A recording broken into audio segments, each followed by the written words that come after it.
And we are on. Hello and welcome to Sports Unhinged. I am Mo and I'm joined by Mark and Ujitha. Guys, welcome back. Week 13 is in the books. Mark, you look like a guy that used to sell stuff outside of my high school. What's going on out there in Canada? Because he is that guy. I am that guy, first of all. But we had some snow last night, and the studio that I operate from is... Oh, yes. You know, it's very, very high tech. And it's a little bit chilly out here today. So it's beanie day. 24 degrees Celsius here in Dubai for me and Ujitha. So we're... It's chilly, man. It's chilly for us. Yeah. Speaking of high school, I do feel like I'm in high school these days because, you remember when you go to classes for weeks and they teach you that 2 + 2 is 4. And then you go to the exam and it turns out that 2 + 2 is a leprechaun and a unicorn singing Christmas carols or something like that. It just doesn't make no sense. And that's what the NFL season has been like for us this year. It's unbelievable. I mean, we come here every week. We try to make informed guesses. It's making us look stupid. And every time we have been learning in class for weeks and weeks and weeks that the Lions suck, that they're probably going to go the whole season, losing every game unless they play the Jags or the Jets or someone like that. And then they end up beating Minnesota. We have been learning that the Bengals are the team that's probably going to dominate or to win, or they have good signs that they're getting back on track. And then the Chargers come and they beat them. The Ravens and the Steelers, same thing. Seahawks beating the 49ers. I don't understand. And then just to cherry on top, Bill Belichick makes his quarterback throw the ball 3 times for like 3.5 inches and still wins the game. I mean, what's going on? What's going on, guys? I'm thinking of taking a gap year right now. Well, we do a Saturday broadcast as well, and I think I went 0 of 6 this week. Did you? Oh, I didn't even check those yet. No, I didn't get anything right. And I don't feel too embarrassed. I feel a bit annoyed at myself. But you've been humbled. I just think that's typical of the year. And, let's just look at Cincinnati. Cincinnati are a bellwether for the NFL at the moment. Right. Because they're pretty decent one week and they're awful the next, and losing the way they lost at home to the Chargers was unforgivable in my right. It was just awful. There was nothing good about that, and so I feel for Cincinnati fans a bit, because I just know the Bears are going to lose every week, and that's fine. I can accept that. Right, you can live with that. But if you're a Bengals fan, you think, well, which Bengals are going to turn up this week? Right. Ujitha, I mean, we've got the Bengals playing the 49ers. The 49ers again shocked us with a loss to the Seahawks. I mean, this whole time Russell Wilson is not 100%. We talked about whether he would be done in Seattle for this year. And then they go out there and they beat the 49ers. And yes, Jimmy Garoppolo had a little bit to do with that, but still a surprising outcome. Yeah, I mean, this goes back to what Mark is talking about, because we never know what we're going to get. And in the Seahawks game, the Seahawks O-line looked terrible. And, I don't know how Russell Wilson came out of that and won. I guess, a couple of people not there for San Fran. They're dependent on Debo and Fred Warner. Right. So I think this is also one of the reasons the season it is the way it is there's a lot of dependency on, one player in one skill position, and they expect him to be fantastic and 100% every week. And then when that falls apart, they don't know where else to go. And teams are, they become aggressive as well. Look at the Chargers, their win against Cincinnati. I mean, they came through, but most of the time the Chargers shoot themselves in the foot because they're going on 4th downs. Justin Herbert's, going Hail Marys half the time just because he can. So I think this is what's happened part of the season. They, coaching and their and the play calling has been more aggressive. It looks like they don't care how they lose as long as they go and give it their all. That's what you got to give it to the defense as well, right? Because they had 6 sacks on Joe Burrow. I mean, they were attacking him all night long, so he couldn't really get going. Yeah. I think he hurt his hand as well at one point, and it affected his game. Now, sorry, that was the second point I wanted to make is the defensive looks when that changes. somehow the offenses don't know how to adjust. And, we saw that with Cincinnati again with the Jets game as well. They didn't adjust on their defense. So this adjusting is not happening either. Is there a point for us to even give it a go to see who would win in the wild card race? Because now with let's talk a little bit about Buffalo losing to the Patriots. I mean, that was Bill Belichick playing chess while the rest of the NFL is playing checkers this whole time. I mean, he just ran the ball. The weather wasn't great, so he didn't even bother with the passing game. 2 out of 3 for his QB.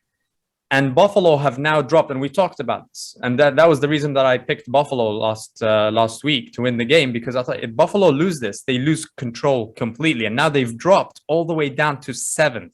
They are barely the lowest ranked wild card team at the moment. So how did this happen? The Pats are now in charge, number 1 in the AFC, leading the way.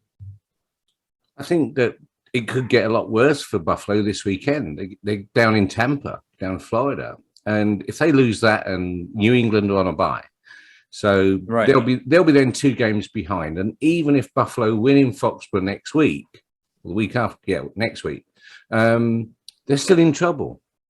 So I went with you. I thought Buffalo were going to win at the weekend, or Monday night, I should say.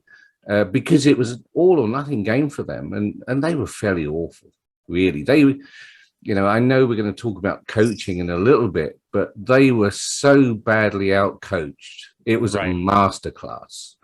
And Bill Belichick... Billy B.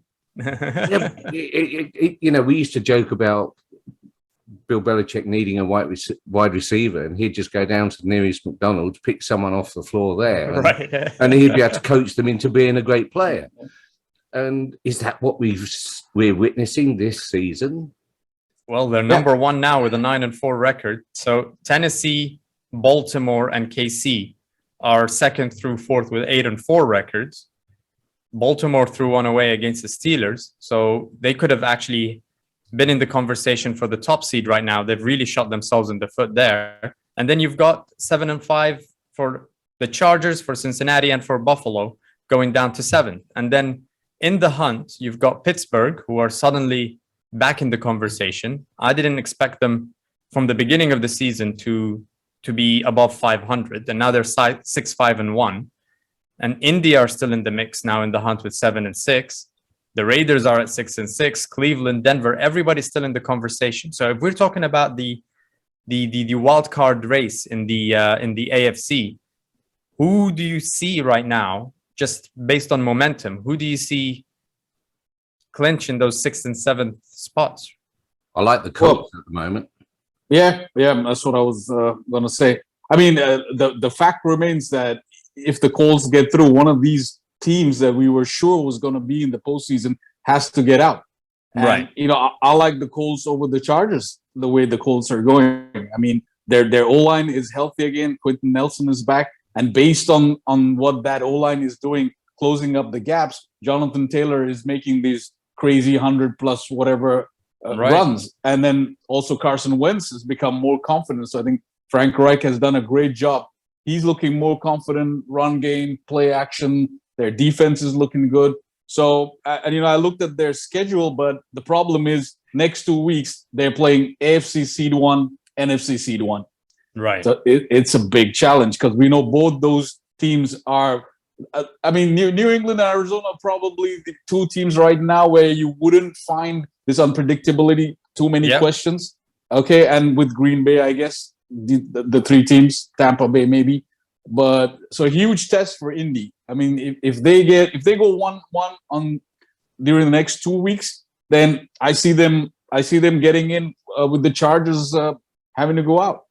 Maybe now, Buffalo. Mark, you mentioned Cincinnati being the kind of model of inconsistency. I think that title gets handed over to Buffalo now easily. I mean, Buffalo for their last 5 games have been alternating from scoring over 30 points to scoring below 16 points for the last 5 games running.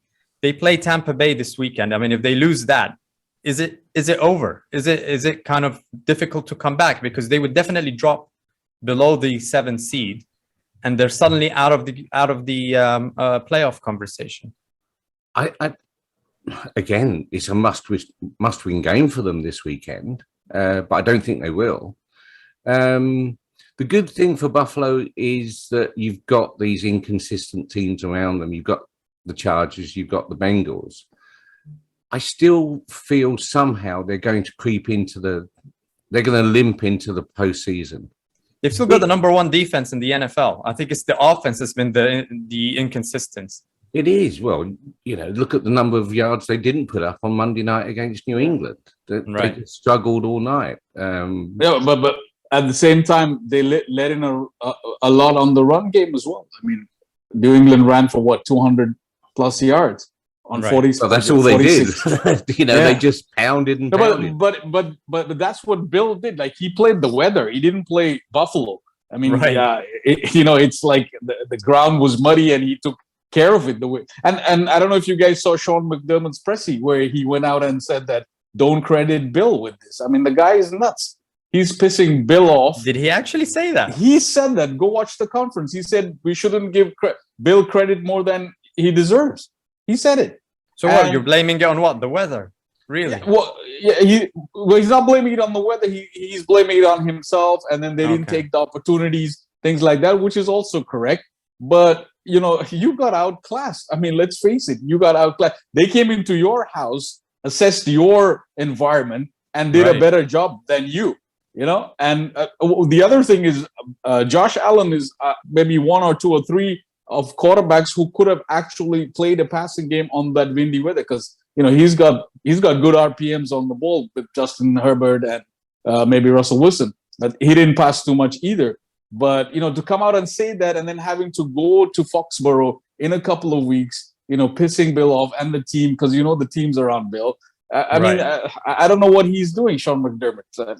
He should have admitted that was a masterclass in coaching. He's a defensive specialist, and I think he's doing well in that department. But I think offensively, he's proven that he's got the weapons. I mean, you cannot complain about the weapons that Buffalo have, from the quarterback to the wide receiver core to the running game. They've got the people they need. They just haven't been able to put it together. Now, when they play the Bucs this weekend, what are your expectations there? I mean, Tom Brady's. I mean, we're going to move to the NFC in a bit now, but Tom Brady's. You're talking about the number one passing offense in the NFL, so it's going to match up very nicely against the top defense. Is it going to come down to Buffalo's offense to see if they can do something there? I think they're up against, in my view, the second best coach in the NFL, and if McDermott's not careful, he's going to get comprehensively outcoached again. Twice, yeah. He can be as graceless as he wants to be. I don't like it. I don't think it's the way the game should be played. And sometimes you should actually say, well, look, tonight we got beaten on offense, on defense, on special teams, on coaching. The truth. And that's the truth. To me, that's how I saw the game. Maybe he feels different now. I understand his disappointment because he knew Monday night was huge. Let's face it. Right. He knew that now that the division is completely out of their hands, and also the wild card is becoming out of their hands. Right. With the trip to Tampa. So I think that I can't see Buffalo winning, but of course, this is 2021 NFL. We don't know. Yeah, never say never. I could be completely wrong and stupid again, but no, I've got a feeling that they're going to get outcoached again at the weekend. Okay. Yeah. Now, if we switch over to the NFC, the NFC is a little bit more predictable, I would say. Not predictable, but, if you're looking at the ranks 1 through 5, you've got Arizona with a 10-2 record. You've got Tampa Bay and Green Bay with a 9-3. Then you've got Dallas and the Rams with 8-4. It's safe to say that we're assuming that all these 5 teams are into the playoffs or are going to make it in the playoffs. Yes, they've had a bit of inconsistency here and there, but I think that they have shown enough consistency as well to be able to pull it through. So it comes down to the 6th and 7th seed, right? Right now, if the season were to end today, it's Washington and it's the 49ers, both with a 6-6 record. And in the hunt, you've got Philly topping. They're number 8 in the NFC right now with a 6-7 record. Minnesota with a 5-7, losing to Detroit. I mean, come on. And then you've got Carolina, Atlanta, and New Orleans all with a 5-7. So all the way down to the 12th seed, everybody's still within a real shot of getting to the playoffs. So considering how Washington are playing and the 49ers are playing, are you guys ready to lock one of those into the playoffs, or is it really just still open? Ujitha. Look, I'm not gonna jinx anything by saying Philly, okay? But listen, how great it is that we're living in an era that the NFC East could, by permutation combination, have three teams in the postseason. 3 teams getting in, yeah, right? Yeah. So I think we're lucky. Yeah, thanks the NFC East. But realistically, again, I'm not gonna say Eagles, but there is a chance, obviously. Washington for me looks like the safer bet, even over the Niners. I think. Right. I think your Ron Rivera has come out and done a great job in the last 5 weeks. You know, they started poorly on defense. Jack Del Rio, I think. They depended on that front four a lot to start with, but now they've become more creative in the secondary. So that's looking good. I'm still not fully convinced Tyler Heineke is, the quarterback that can How win could you not games. be? Honestly, I'm not. I really like this quarterback.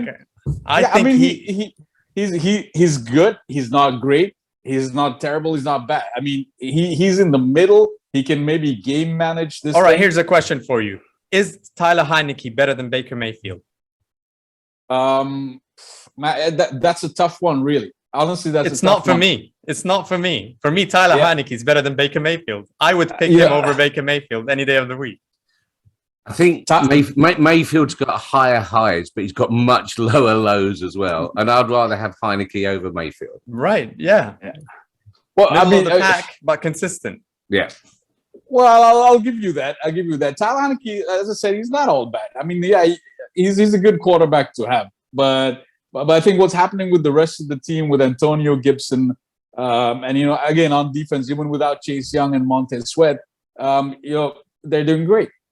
So I think I'd be worried about Washington filling in that last 7 seed. But here, I mean, it also could be that Washington actually wins the East. They're what, 1 game behind Dallas? 2 games, 6 and 6 and is it 8 2 and games? 4. Yeah, 2 playing games. Dallas this weekend as well. They're playing Dallas this weekend. That becomes a very important game. Huh? It is. It's all games now in this division are kind of destiny-making stuff, right? Philly's got to win everything.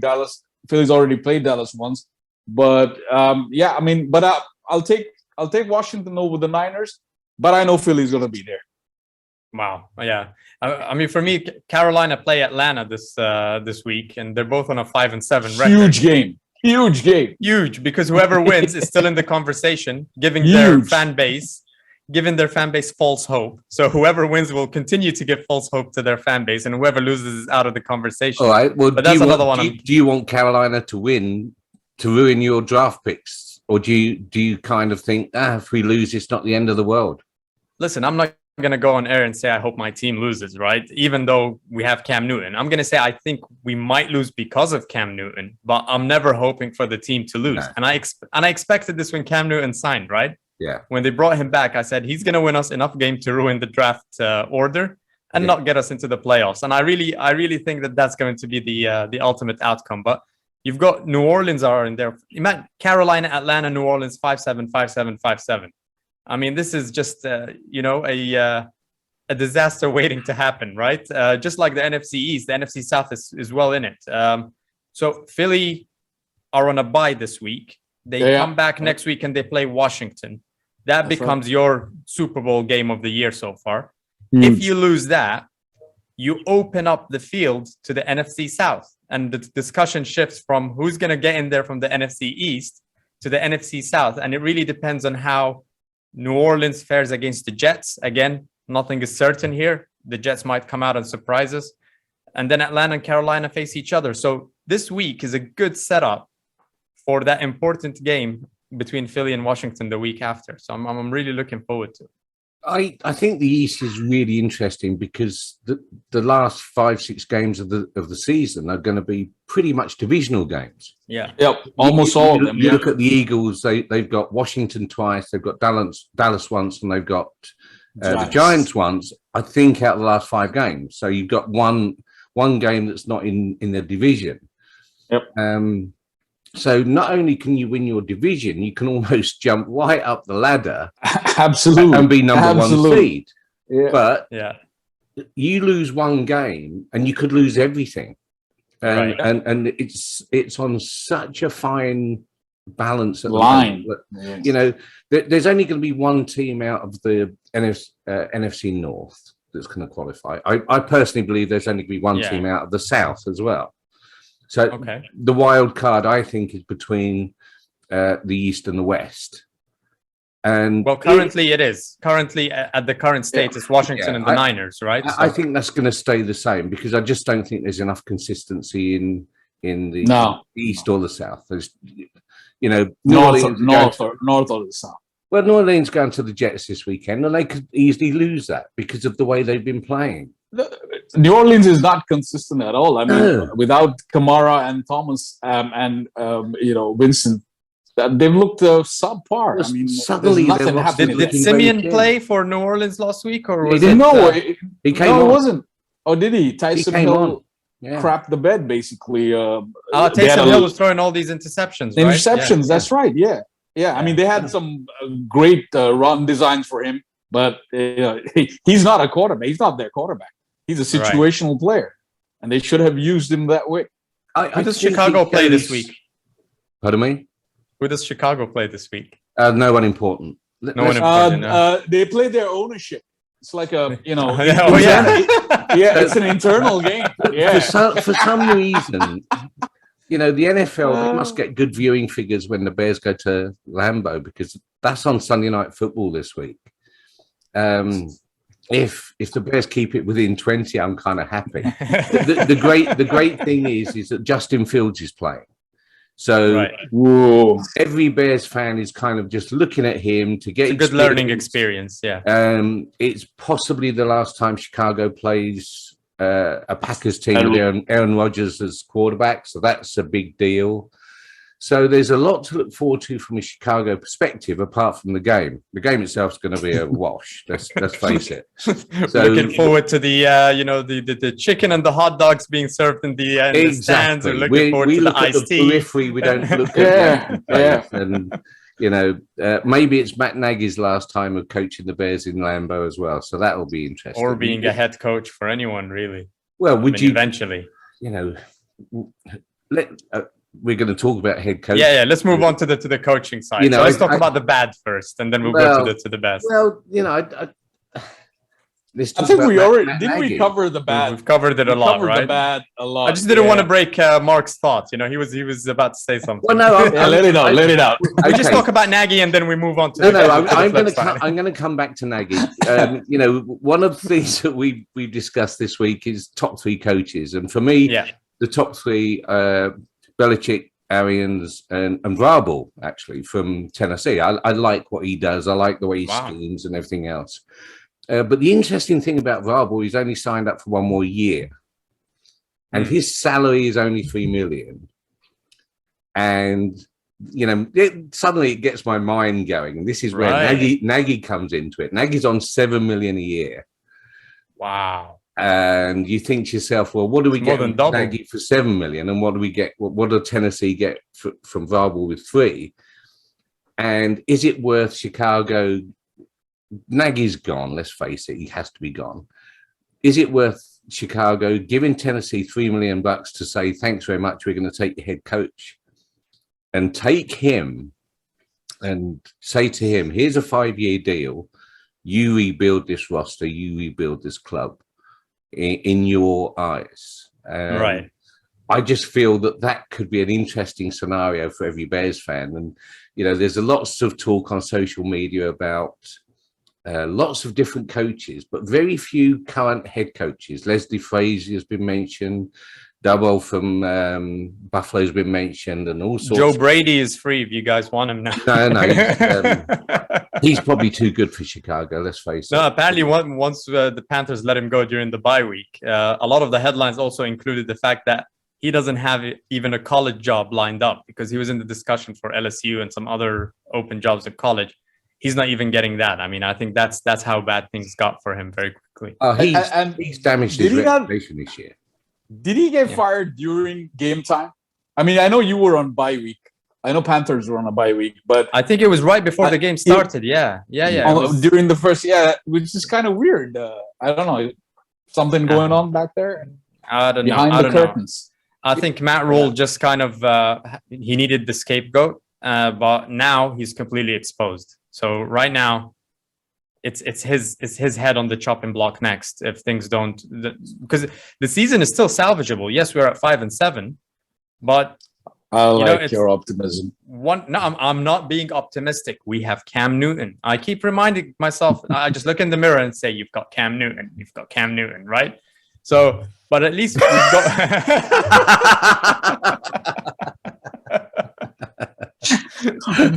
Random drug test on sports. Yes, we need some random drug testing here.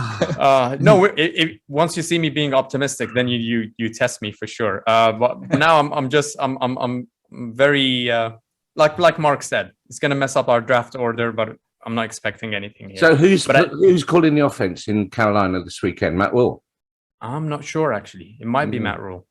I don't even know who they replaced him with. No, I've not seen anything. That's why. That's how important it is. Hey, look, it's an interesting point that when Mark brought up the salary, Matt Nagy, and what do you guys think? I mean, we know the college coaches, we know their salaries, and that compared to NFL coaches, and then you get a guy like Bill Belichick, who we know is purely the reason why New England is where they are now. Yeah. Now, always. Yeah. So, I mean, what do we think here? That Bill Belichick's on 18 million a year, so he's kind of fine. But we're looking at, the top. He's over and above everybody, college as well. Yeah. Oh yeah. Easy. No, I don't think Bill Belichick. I don't think so. Paid in the year. I think Nick Saban. I'm pretty sure Nick Saban gets paid more than he does. Much more. Yeah. We'll check that. We'll check that out. I did this earlier today. Oh, okay. So 18 million is the top salary paid to a coach of football in America. I'm trying to. Wow. Bill Belichick. So he gets that. Now, as a general rule, the next one is Bruce Arians, I believe, on 8 million. Or, now that Gruden's gone from Vegas. Because he was on a 10-year. 10 million. 10 a year. Yeah, it was 100 million. 10 years, yeah. So that's my understanding is that Arians is number 2 on 8. Yes, there's lots of college coaches getting paid a lot more than Arians. There's a lot in the 10, 11, 12s, the Harbaughs, the Sabans of this world. Right. Because I would say their job is a lot more difficult because the amount of recruiting that has to go on. And to sustain the success that Alabama have had, for example, and you look at the way some teams have just completely dropped out of the top 25 over the last few years, the Nebraskas of this world, who, going back 10 years, 15 years, they were always up there, and suddenly Big Red's nowhere to be seen. So there's lots and lots of factors at play within college that you don't really have within NFL, because NFL will recruit just from college. They've got 50, 60 games a week or whatever it is as a total that they have to go to, whereas the college guys have to go to thousands of games in the little league. So then their scouting network's huge. So the head coach is in charge of all that. Long way of saying, I believe the head coach of a college is harder than the head coach of NFL. So your top 3, Mark, were Bill Belichick, Arians and Vrabel. Ujitha, who do you have as your top 3 coaches at the moment? Yeah, I'm undeniably Bill at 1, but I want to go with Cliff Kingsbury at 2. And probably, I don't know, Ron Rivera. I think the way that he's with the way that Washington has evolved during the season, and Cliff Kingsbury, I mean, look, before the start of the season, he was on the hot seat already, and people were saying if Arizona doesn't make it in any way, he was going to be out the door. And look what he's done. Yeah, 10-2 team, Right. and there's nothing bad you can say about Arizona on any side of the on the defensive whatever. So yeah, I like what he's done there and what he's done with Kyler Murray and then look, he's brought in Zach Ertz, he's brought in James Conner, and Right. and that's all working. Everything is working perfectly. Hopkins as well, and what a statement Murray and Hopkins made to say we're back. Absolutely. With that touchdown there. So yeah, those three I got. So I've And got of Bill course- Belichick at the top. I've got Cliff Kingsbury second. And I'm surprised that no one here is... Well, I'm not surprised for Mark, but I'm surprised no one's giving Matt LaFleur any love out here. I mean, I think he's done an excellent job. Yes, he has Aaron Rodgers, but considering other than Aaron Rodgers, he's managed really well with a lot of challenges on the roster this year as well. So he's my number 3. My biggest problem with Matt LaFleur is the fact that he can't or he hasn't won any game without Aaron Rodgers as quarterback. As soon as he can win another game, a game with another quarterback, I will give him more respect than he's got at the moment. So he's the Jared Goff of coaches, right? You need to win without Sean McVay. Now, Well, Jared yeah. Goff eventually did that, but He did that, I mean, I agree with that because Cliff Kingsbury did that with Colt Exactly. McCoy. Yeah, Exactly. so I agree with No. that. Yeah. So, And look, here's another point to make with Gardner Minshew playing the Eagles last week. It pays well to have a pretty good QB too. right. Yeah. I Did mean, you see that clip with him celebrating with his dad after the game Oh, it was outside of the brilliant. stadium? He I- was just losing his mind, There is no way you could not love Gardner Minshew, the legend of Gardner. I mean, fans love him. They actually want him to play against Washington the week after next. There's a lot of passion there. I mean, the guy really, really gets into it. So Yeah. I mean, is he on a 1-year deal with you? Is he a one and done? I'm not sure. I know we Somewhere? got him pretty cheap. I think we got him for a 6th rounder from the Jags. So I think they could have got a bit more. I mean, Gardner Minshew is no, he's not a bad quarterback. I'll tell you right. that. No, he's not. So he did his job. Great number 2. He's not a number 1. He's a great number 2. He's a great number 2, and I think teams should really look into that. Have a great Right. number 2. New Orleans is suffering. It would be interesting to see him playing against Washington a week on Sunday. Because Here's the thing. You don't want the Mike White effect. Yeah, it's whatever he did is not fully sustainable. So settle the hell down. Okay, he was great on the day. Okay, it's very true. Let's celebrate that for what it is. Yeah, And then move on, let's just say Gardner Minshew is good for when you have Gardner Minshew come in last minute when the team has defensively schemed for a more mobile quarterback. Right. They didn't adjust, but it was good. I'm not gonna down him for anything. Well, you guys are definitely still in the conversation. Another game I have my eyes on is Las Vegas Raiders against KC, because that becomes another important game. The Raiders are at 6-6. KC are back in it in the middle of the pack at the AFC playoff picture. Again, they could get back in it, and also you have Baltimore and Cleveland. So if Baltimore get their act together and recover from the Steelers' loss last week, then everything is fine, and Cleveland officially drops out of the conversation, the playoff conversation. But if Cleveland somehow find a way of beating Baltimore, that will have Baltimore losing 2 weeks in a row, and all of a sudden we have another storyline to explore there, and to see what could happen. So it's just one of these seasons. Again, it's unbelievable. Why can you guys explain to me why you would go for 2 with the last play of the game, Baltimore against probably their biggest rivals in Pittsburgh?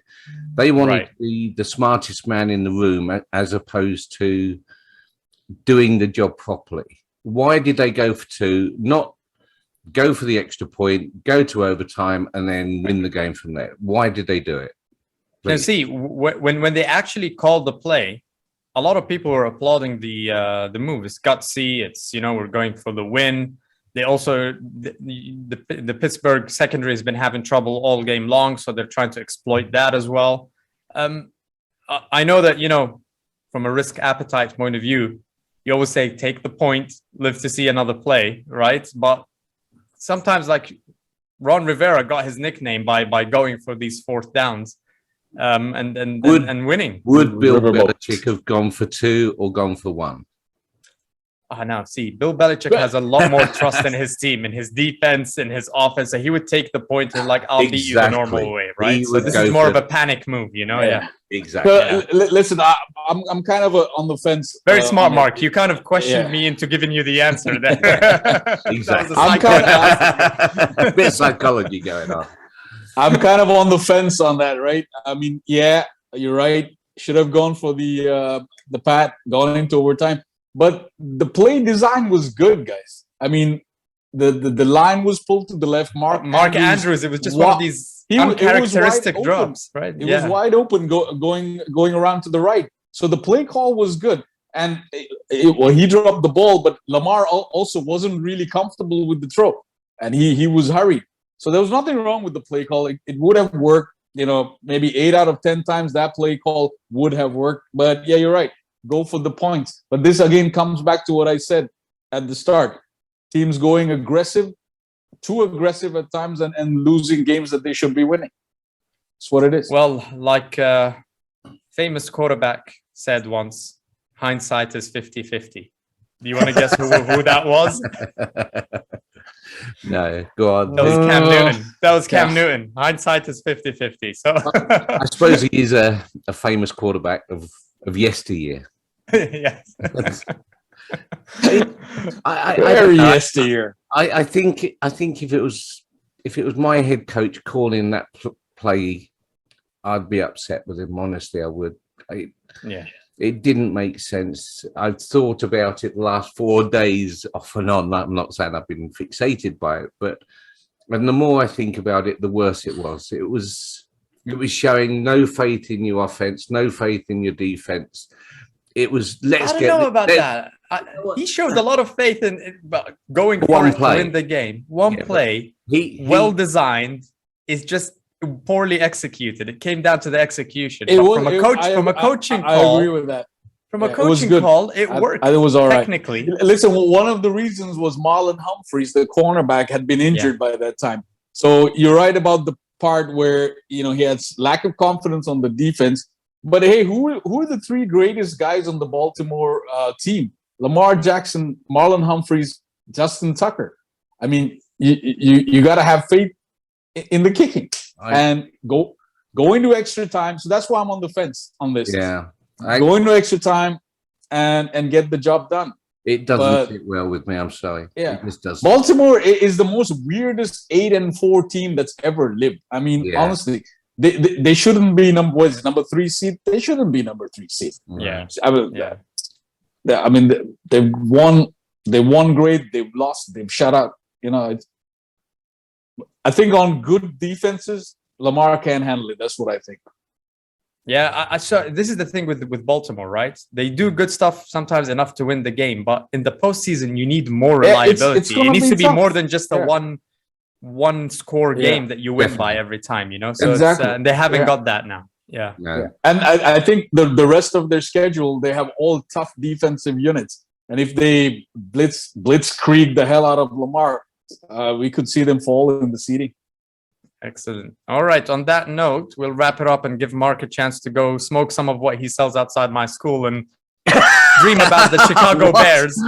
Dream about the Chicago Bears. You mean beating the Green Bay Packers? The Green Bay.